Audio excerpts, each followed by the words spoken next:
He was called Pee Wee. He stood just over 5 feet tall. But in South Carolina's darkest corners, he was known by another name, the meanest man in America. This is the story of Donald Gaskins, a killer whose crimes were so brutal, even death row inmates feared him.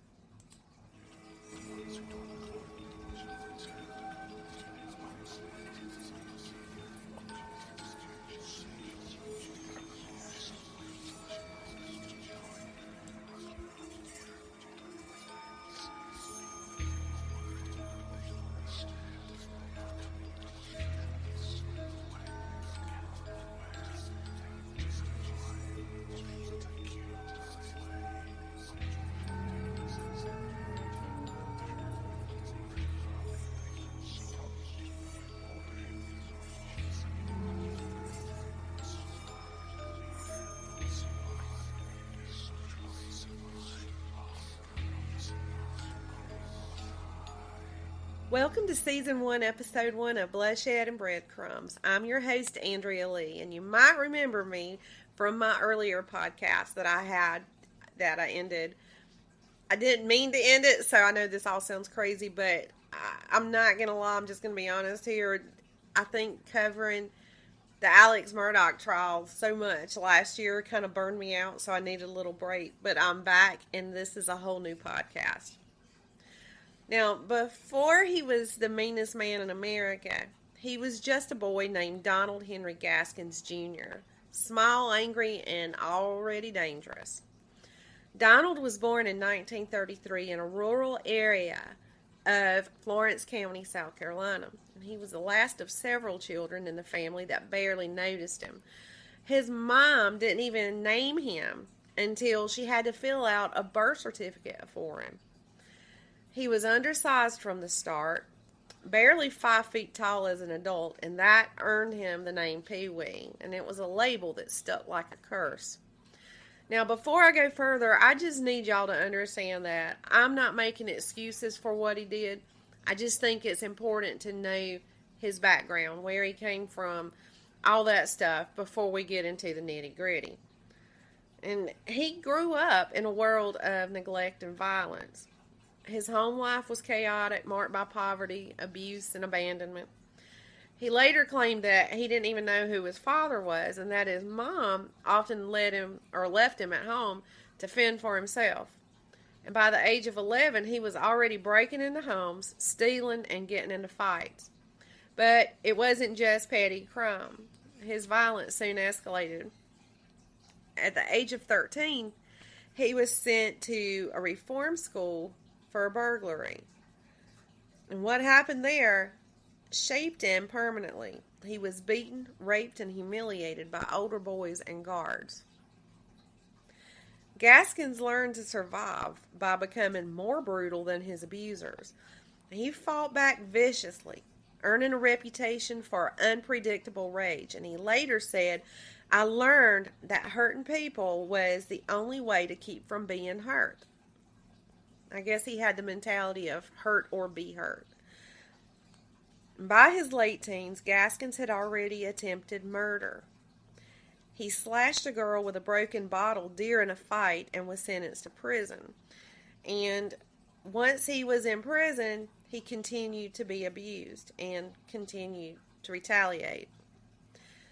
He escaped once during that sentence. Then he got caught, but that added more time to his sentence. And each punishment seemed to harden him further.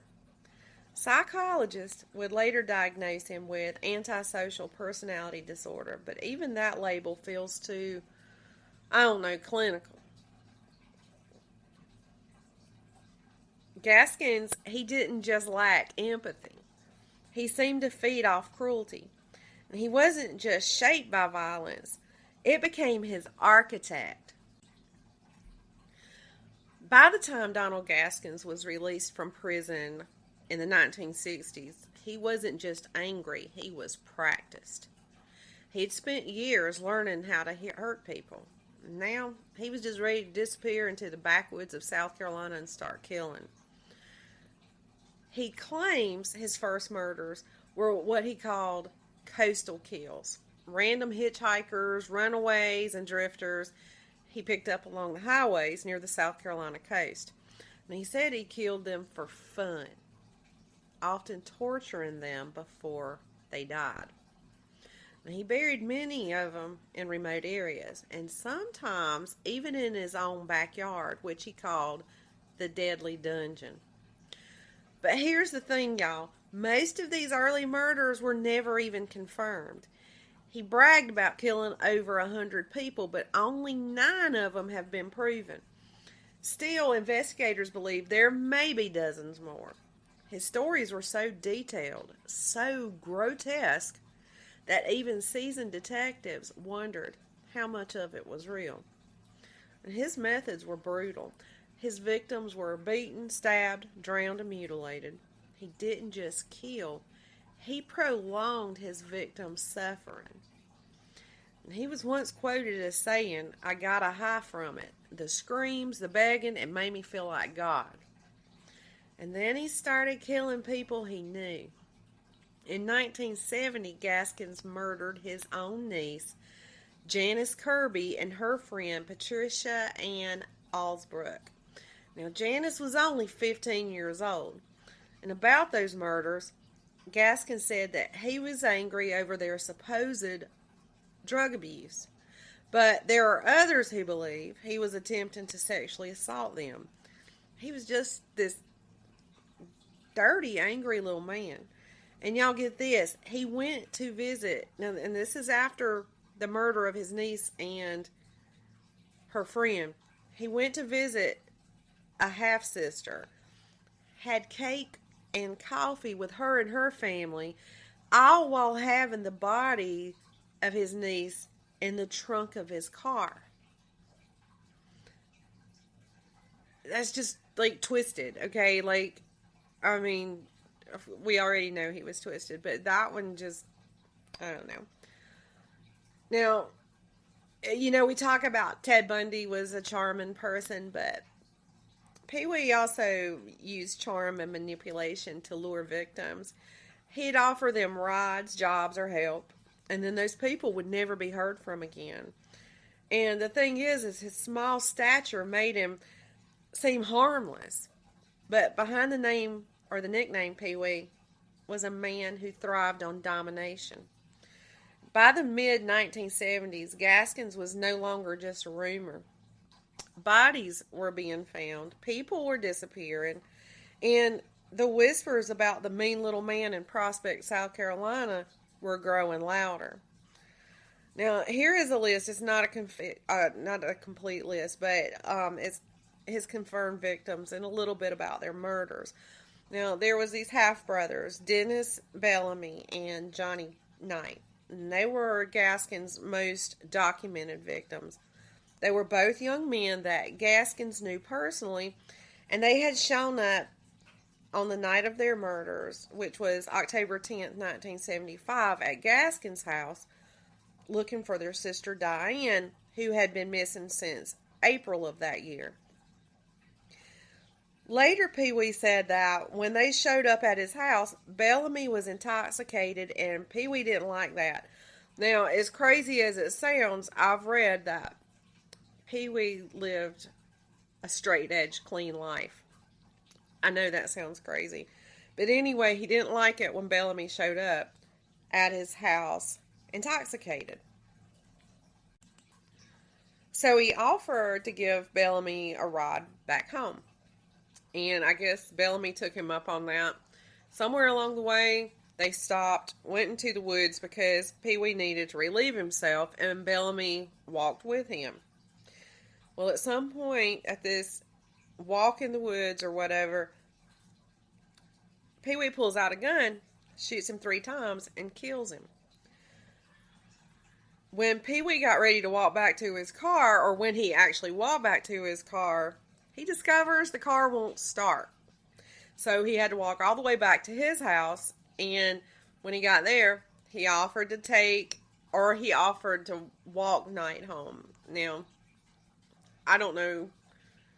I guess at this time they didn't know that Pee Wee was a killer, but I just think He probably, I think they went to his house suspecting him of knowing why their sister was missing. So I don't think, and I'm not blaming the victims at all, but he's probably the last person I would take a walk with at night near any woods. But anyway, so he goes with Knight to walk him home, and when they got close to where he had killed Bellamy, he pulled his gun out and he killed Knight too.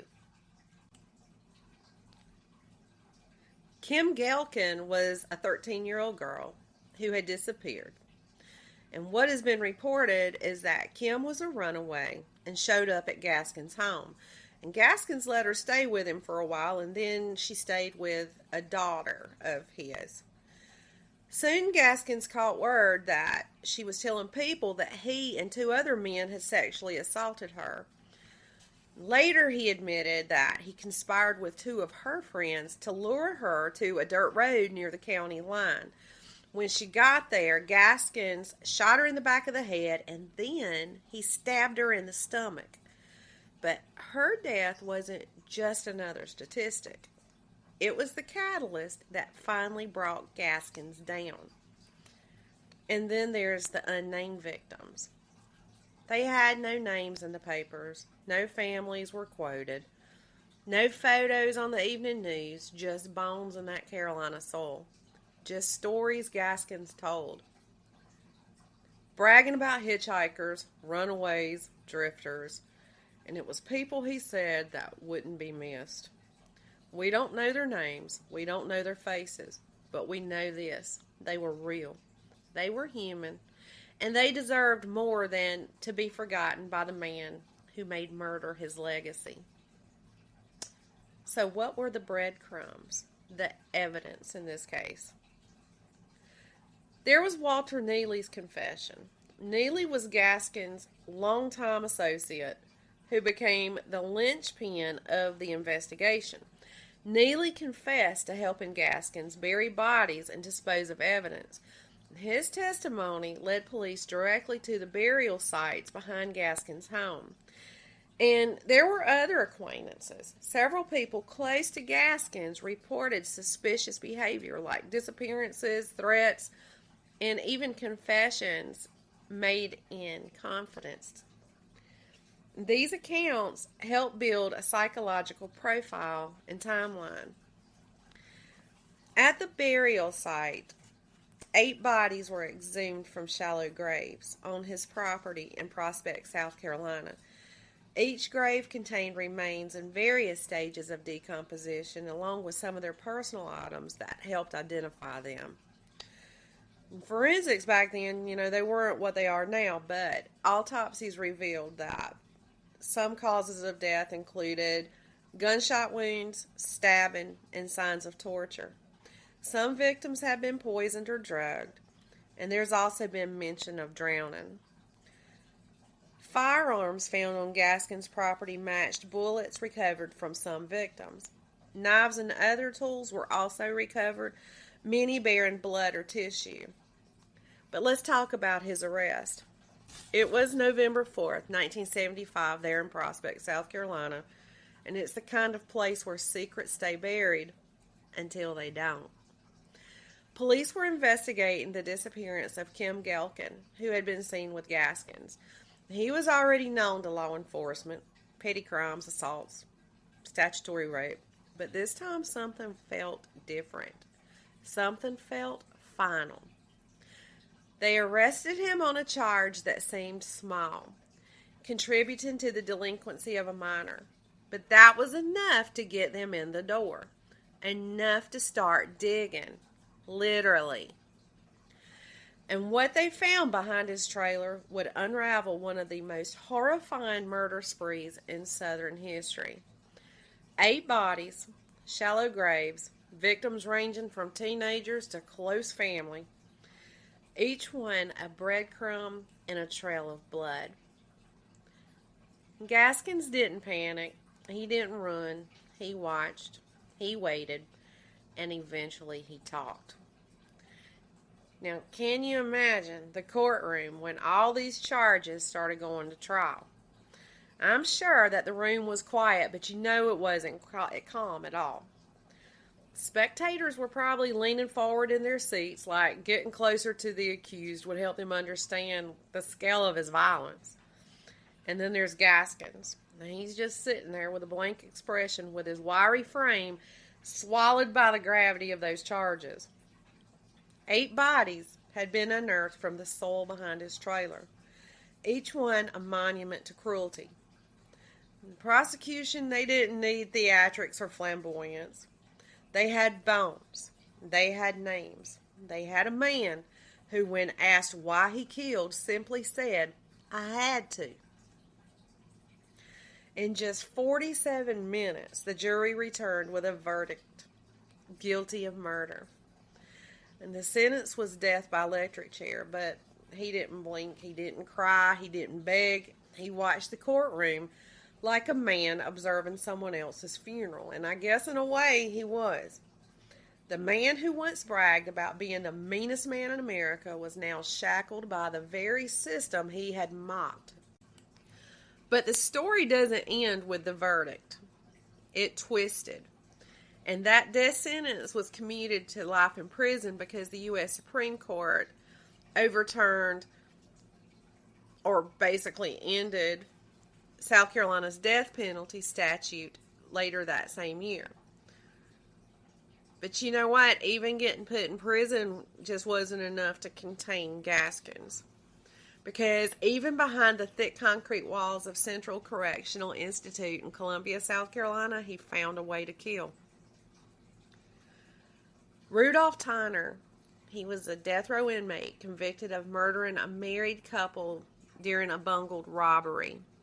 He became Gaskins' final victim. But this wasn't like a prison brawl, nothing like that, no riot, nothing like that. It was a contract killing, engineered with chilling precision. So, Tony Shimo was the son of Tyner's victims. His mom was Myrtle Moon, and his stepdad was Bill Moon, and he wanted revenge for their deaths. He enlisted a man named Jack Martin, who brought in Gaskins. The plan unfolded over recorded phone calls, with Gaskins posing as Gerald McCormick to evade detection. And his method of carrying this out was quite brutal. He turned to explosives. And even though Tyner was on death row, the execution, I guess it just wasn't happening fast enough for Tony Shimo, because, he wanted it then. And we do know that these things like executions do take time, but that son wanted it to happen quick, fast, and in a hurry. So on September the 12th, 1982, that prison became a crime scene. Gaskins crafted a bomb inside of a plastic cup that was disguised as a radio speaker. He told Tyner it was a communication device between their adjoining cells. When Tyner plugged in the wire, the device exploded, blowing off part of his head and severing his hand, and he died shortly after. Witnesses saw Gaskins pulling wires from the vent. I guess there was like a vent duct type thing that was between their two cells. But anyway, he was pulling his evidence or whatever through the vent, and he flushed it down the toilet. He was trying to get rid of the evidence of what he had did. Now, during the trial for that murder, tape recordings were played aloud, and his voice was calm and methodical, and he was discussing the murder plot. He had acted as the death row maintenance man, so that gave him access and mobility around death row. But again, the jury didn't hesitate. Gaskins was convicted of Tyner's murder and sentenced to death, because by this time, the death penalty had been reinstated. Tony Shimo pleaded guilty to conspiracy and was sentenced to multiple concurrent prison terms and served 8 years.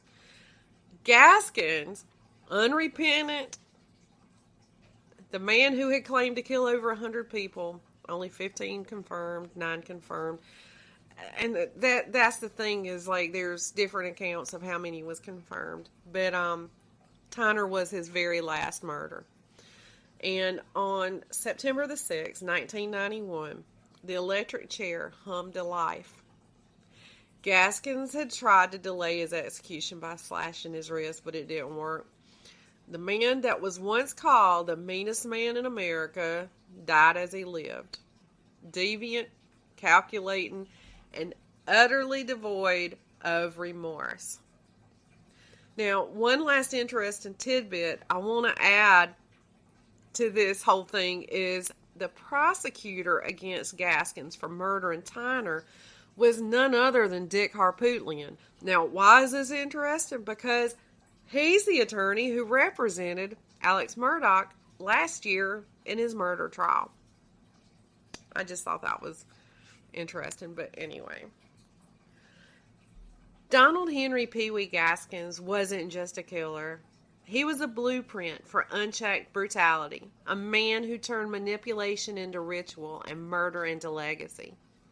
From shallow graves in the Carolina woods to a bomb detonated behind prison walls, his crimes defied logic, remorse, and even containment. But in the end, the man who claimed to be the meanest died just like we all do, except he was strapped to a chair and silenced by the very system he once mocked. His victims, both named and unnamed, deserve more than horror. They deserve memory. And if justice is a trail of breadcrumbs, this episode was one step closer to never letting them be forgotten.